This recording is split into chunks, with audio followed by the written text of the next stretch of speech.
महंगाई का हाल ये कि देश में 9 महीने से थोक महंगाई दर 10% के ऊपर। आम आदमी की घटी हुई कमाई का हाल ये कि सबसे गरीब 20% भारतीय परिवारों की सालाना आय भी 5 साल में 52% घट गई। बेरोजगारी का दर्द ये 4 महीने में देश में बेरोजगारों की तादाद 3 करोड़ 18 लाख पता चली। तब क्या जो लाख दुखों की एक दवा है, क्यों न टैक्स घटाए वाली तर्ज पर सरकार बजट में राहत देगी।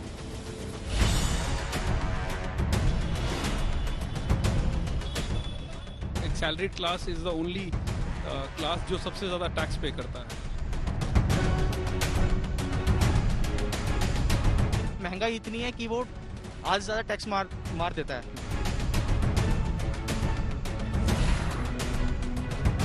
कि हम भी अपना टैक्स भरते हैं, जितने भी लोग हमारे जितने भी बाकी भाई लोग हैं वो सब टैक्स भरते हैं, तो वो जस्टिफाई होना चाहिए। काफी दिन हो गए, एटीसी का लिमिट बढ़ाना चाहिए। अगर इनकम टैक्स में कुछ रिलीफ मिलेगा तो ऑटोमेटिकली फर्क पड़ेगा लोगों को। 5 साल में सरकार बदल जाती, यहाँ तो 8 साल से सरकार ने टैक्स में कोई बड़ी राहत देश की जनता को नहीं दी। बस इतना सा ख्वाब लिया आम आदमी इंतजार कर रहा है कि वो दिन आ जाए, वित्त मंत्री कह दे कि जाओ जनता टैक्स घटा दिया, जी लो अपनी जिंदगी। काहे कि 2014 में आखिरी बार टैक्स में छूट वाली बड़ी घोषणा हुई, उसके बाद से बियाबान सूखा पड़ा। हाँ, 2018 में अरुण जेटली के वित्त मंत्री रहते स्टैंडर्ड डिडक्शन में सरकार ने राहत दी तो थी, तो जनता को मेडिकल बिल और ट्रांसपोर्ट अलाउंस से मिलने वाले 30,000 रुपए के फायदे को खत्म भी तो कर दिया था। कान टैक्स की कैंची से घुमा कर पकड़ लिया था। बस इसी कारण 2 बार सत्ता में बैठाने वाला आम आदमी दुआ करते हुए ये दोहा पढ़ता है, टैक्स इतना लीजिए जामे जनता का घर चल जाए, मैं भी जिंदगी जी सकूं, सरकार भी विकास का काम कर पाए। काफी दिन हो गए, एटीसी का लिमिट बढ़ाना चाहिए।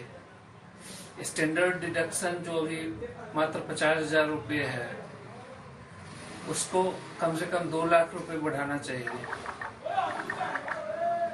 मेडिकल रिवर्समेंट जो खत्म कर दिया गया है, उसको दोबारा से बहाल करना चाहिए। आजकल महंगाई इतनी है कि वो आज ज्यादा टैक्स मार देता है लोगों को। अब मेरे जो फैमिली एम्प्लॉयज है, दोनों father and mother government employees हैं, जितनी हिसाब से सैलरी है उसी हिसाब से टैक्सेस भी जा रहे हैं, और टैक्सेस काफी जा रहे हैं। अभी प्रॉपर्टीज के लिए भी फॉर्म भरे जा रहे हैं, बाकी चीजों के लिए भी फॉर्म भरे जा रहे हैं, तो टैक्सेस काफी बंदे के जो ओवरऑल सर्कल होता है, ओवरऑल इन हैंड सैलरी होता है, उस पर काफी इफेक्ट डालता है। जम्मू के अनमोल की बात सुनने के बाद आपको लगेगा क्या वाकई टैक्स इतना है कि हाथ में वेतन कम लगता है। अब आप ये जान लीजिए कि आम आदमी जो कमाता है उस कमाई पर सीधे 5% से 30% तक इनकम टैक्स भरता है। फिर अपनी कमाई से ही 4% का हेल्थ और एजुकेशन सेस भरता है। पेट्रोल डीजल खरीदा तो 60% पैसा टैक्स में जनता का चला जाता है। गाड़ी खरीदी तो टैक्स, गाड़ी के इंश्योरेंस पर जीएसटी, गाड़ी सर्विस कराई तो टैक्स, गाड़ी सड़क पर लेकर चले तो रोड टैक्स, टोल टैक्स, घर खरीदने की सोची तो स्टैम्प ड्यूटी पर जीएसटी, घर के लिए कर्ज लिया तो प्रोसेसिंग चार्ज, फिर उस पर जीएसटी, घर खरीद लिया तो हाउस टैक्स, वाटर टैक्स, बिजली मीटर तक पर अलग अलग टैक्स। अपनी गाड़ी छोड़ बस, मेट्रो, रेल, हवाई जहाज से चले तो टिकट पर टैक्स कटाता है आम आदमी।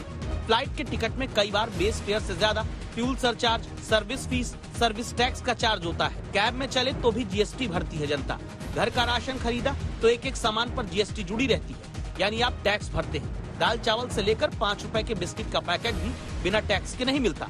पैसा बचाकर कहीं सेविंग में लगाने चले या निवेश किया तो भी टैक्स। निवेश का पैसा निकालने लगे तो भी जनता टैक्स भरती है। निवेश की कमाई पर short term, long term, capital gain tax भरती है। बैंक एटीएम से तय सीमा के बाद पैसा निकालने पर आम आदमी सर्विस चार्ज भरता है। कुल मिलाकर कहानी है, आम आदमी को जन्म से लेकर मृत्यु तक हर बात पर टैक्स भरने का कर्म करना पड़ता है। इतने तरह के टैक्स भरने के बाद आम आदमी की सीटी बच जाती है। शालिनी अरोड़ा जैसी गृहिणियों को समझ नहीं आता, पेट काट कर घर चलाएं, ये मान ले कि टैक्स भरकर देश चला रहे हैं। दाल है वो कोई भी 150 से कम की नहीं है। जो बजट हमारा 23-24 हजार तक होता था, आज वो 35,000 तक पहुंच गया है। इस बार बजट में टैक्स में राहत की निर्मल घोषणा वित्त मंत्री करें, इसकी चाहत की बड़ी वजह में से एक है महंगाई। बजट से पहले पेश आर्थिक सर्वेक्षण में महंगाई को लेकर चिंता जताई है। दिसंबर महीने में थोक महंगाई दर ने 12 साल का रिकॉर्ड तोड़ा है। साल भर में रसोई गैस सिलेंडर 250 रुपए महंगा हुआ। बीते साल पेट्रोल डीजल का दाम 25 रुपए प्रति लीटर तक बढ़ा। खाद्य तेलों के दामों में 50% तक का छौंक लगा। महंगाई बढ़ती है तो आय और खर्च में आम आदमी के घर के भीतर असमानता आ जाती है। टैक्स लगातार भरता आ रहा आम आदमी तब उम्मीद करता है टैक्स में राहत सरकार दे। उसे टैक्स में राहत इसलिए भी चाहिए क्योंकि कच्चे तेल का दाम 7 साल के उच्चतम स्तर तक पहुंच गया है। जनता समझदार है, वो भविष्य देखना जान गई। उसे अंदेशा है 5 राज्यों में चुनाव के कारण ही अभी पेट्रोल डीजल के दाम नहीं बढ़ रहे, वो भी बढ़ गए और टैक्स में राहत नहीं मिली, तब कैसे घर चलेगा। हमें पता है जैसे इलेक्शंस हो जाएंगे वैसे जैसे ये अभी रोड्स बनवा रहे हैं इलेक्शन से पहले, उसके बाद ये वापस से हाई होने वाले हैं। तो हमारी एक्सपेक्टेशन जो है वो है कि मिडिल क्लास इंसान इतना ही चाहता है कि नॉर्मल हमारे जितने भी रहते हैं एक्सपेंसेस वो नॉर्मल ही जाए, क्योंकि हम भी अपना टैक्स भरते हैं। जितने भी लोग हमारे जितने भी बाकी भाई लोग हैं वो सब टैक्स भरते हैं, तो वो जस्टिफाई होना चाहिए। ये नहीं कि जो अमीर लोग हैं वो अपना टैक्स चुराते हैं, बट उससे भी कोई फायदा नहीं होता। गवर्नमेंट को पैसा नहीं मिलता तो वो रेवेन्यू बढ़ाने के लिए पेट्रोल के प्राइसेस बढ़ा देते हैं, अल्कोहल के प्राइसेस बढ़ा देते हैं, तो उससे काफी मिडिल क्लास लोगों को काफी प्रॉब्लम होती है। अमीर आदमी को रिबेट मिल जाती है, गरीब आदमी को सब्सिडी। मिडिल क्लास आदमी देश का टीवी देखता रहता है कि बजट में इस बार टैक्स वाली छूट आएगी, फिर निराशा हाथ लगती रही। यही कारण है एक बड़े ऑनलाइन सर्वे में 74% जनता की बहुमत से राय है कि आयकर में छूट बजट में दी जाए, टैक्स के स्लैब को रिवाइज किया जाए। 11% जनता चाहती है पेट्रोल डीजल के दाम में सरकार टैक्स और घटाए। 11% जनता ये भी चाहती है कि जीएसटी काउंसिल से बात करके जरूरी आइटम पर टैक्स की दरों में कमी लाई जाए। एज ए वर्किंग क्लास हम तो ये चाहेंगे कि हमें थोड़ा टैक्स में टैक्स की जो स्लैब्स हैं उसमें थोड़ी राहत मिले। अभी जो करंट स्लैब्स में हम एक salaried class is the only class जो सबसे ज़्यादा टैक्स पे करता है।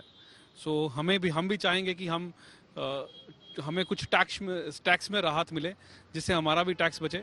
We end up paying 30% tax. So कुछ ना कुछ हम एटीसी में जो 1.5 लाख की जो रिबेट है हम चाहेंगे कि यार उसको बढ़ा के 2 से 2.5 लाख रुपया कर दिया जाए, थोड़ा टैक्स लिवरेज और हो। ये हमारी we as a salary class we are expecting this that ये होना चाहिए। अगर हमारे एंगल से सोचे तो अगर मिडिल क्लास का जो खर्चा इन 2 सालों में बढ़ गया है और आमदनी आधी हो गई है, अगर वो बैलेंस कहीं पे अचीव किया जा सकता है, that is all a middle class person will ask for. क्योंकि सब तरफ कोविड की वजह से तनख्वाहें तो हमारी कट गई और टैक्सेस बढ़ गए हैं और हमारा घरेलू खर्चे लिटरली डबल हो गए, चाहे वो सब्जी के दाम है, चाहे वो ग्रोसरी है, किराना है, सब। तो अगर हमें सरकार इसमें कुछ रिलीफ दे सकती है, that is all I would ask for.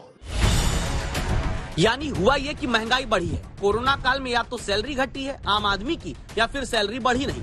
खर्च बढ़ गया तो पैसा है कहाँ आम आदमी के पास। ऐसे में टैक्स घटौती ही क्या इकलौता मुख्य विकल्प है जिससे जनता को राहत देना जरूरी है। दिल्ली से तेजश्री पुरंदरे और जम्मू से सुनील जी भट्ट के साथ आज तक ब्यूरो।